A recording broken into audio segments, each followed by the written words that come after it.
Hey guys, how's it going? So I want to actually go through this scripture, and I'm specifically going to look into the King James version of the Bible because I prefer the way it words it. So it's Ecclesiastes chapter 7 verse 7. It says, "Surely oppression maketh a wise man mad, and a gift destroyeth the heart." So have you seen people who have great potential, great skills? You can possibly see them going places, but their reasoning is just crooked. The way their mindset is just mad. And it's like they because of their character, they stop themselves from going into a far place. And you might have seen people with a fiery attitude, constantly angry, frustrated, agitated, lashing out. And you may have wondered to yourself, why do they behave like that? It doesn't actually make sense. Well, actually look into the background of their life, and that might give you the reason for it. So it says, "Surely oppression maketh a wise man mad." So people who are oppressed, physically speaking, abused, often these people are mad. And what is happening is you're just seeing a manifestation of trauma. So, for example, let's say people are constantly talking down on you, constantly belittling you, constantly hitting you. You haven't received love from your parents. Your parents are just very unpredictable. You don't come from a stable home. You come from a broken home.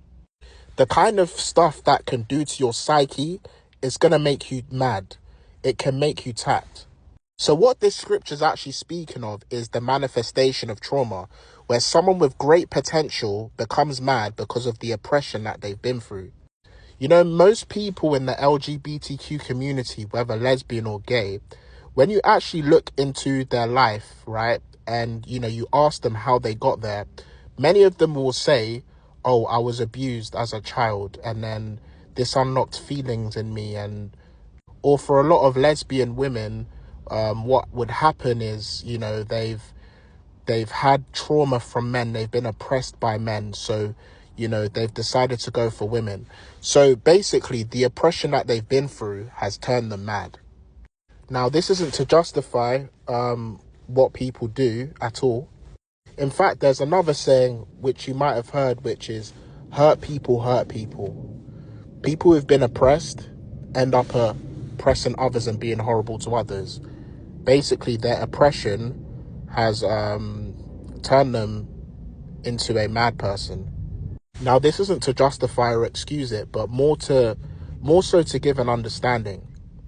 The reason why certain people are constantly frustrated, easily angered, easily triggered, constantly on fight or flight mode is basically just a manifestation of the oppression that they've been through, making them mad. And you'll see that this is very prevalent amongst a lot of black people as well. But we're going to just leave it there. There's so much more you can go into with this scripture, but we're just going to leave it there.